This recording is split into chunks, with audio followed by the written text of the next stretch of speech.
Assalamualaikum warahmatullahi wabarakatuh. Perkenalkan, nama saya Maya Masmudita dari kelas penyuluhan pertanian berlanjutan kelas 3B dengan NIM 04012179. Pada kesempatan kali ini saya akan melakukan kegiatan penyuluhan dengan pendekatan massal melalui metode ceramah dan praktek dengan media YouTube.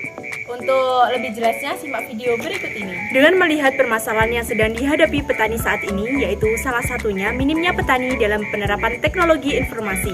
Misalnya, dalam berusaha tani, petani masih menggunakan cara konvensional dalam memperkirakan curah hujan, iklim, komoditas yang tepat sesuai dengan kondisi iklim dan musim, serta waktu tanam yang tepat, di mana mereka kebanyakan belum mengetahui cara yang mudah dengan memanfaatkan teknologi informasi yang ada.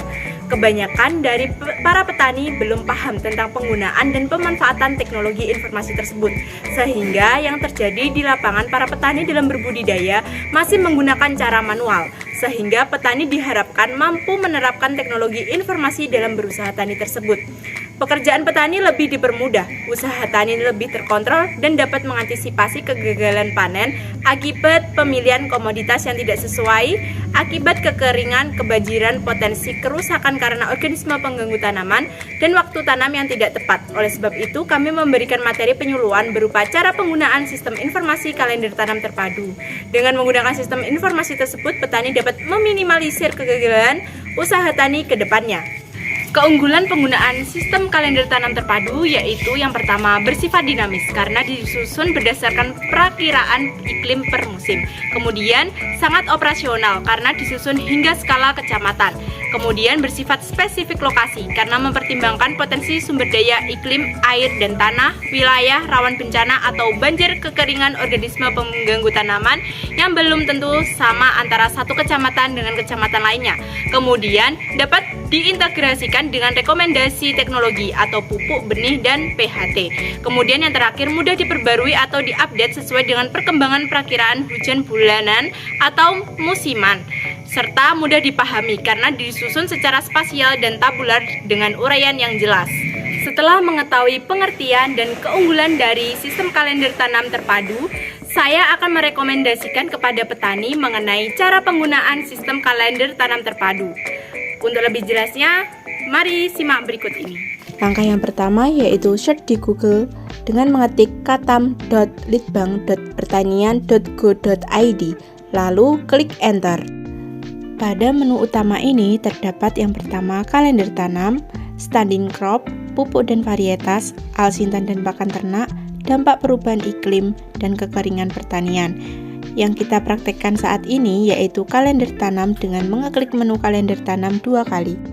Nah, kemudian akan muncul menu seperti ini. Pada layar utama ini ada beberapa menu. Yang pertama, menu utama yang terdiri dari kalender tanam, standing crop, pupuk dan varietas, alsintan dan pakan ternak, iklim dan prediksi, dampak perubahan iklim, info BPP, info pendukung, forum diskusi, peta interaktif, data interaktif, grafik, dan kata rawa.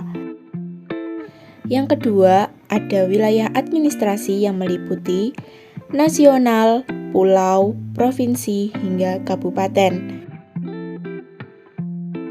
Setelah itu, ada peta kalender tanam terpadu.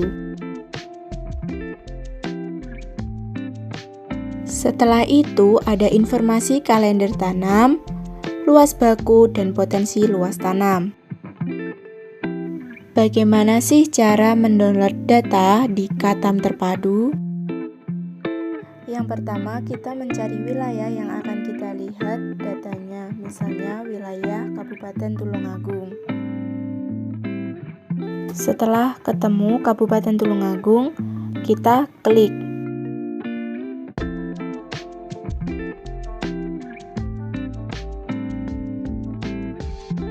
Setelah itu, kita mencari kecamatan yang akan kita tuju.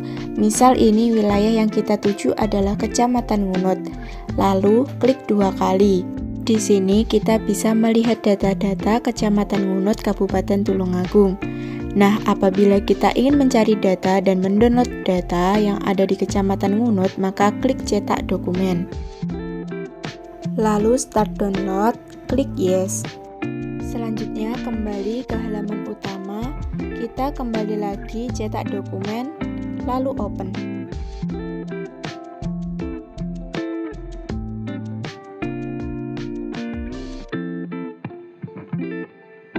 Nah, kemudian akan muncul data-data dari Kecamatan Ngunut, Kabupaten Tulungagung, mulai dari rekomendasi pupuk, lalu kalender tanaman terpadu,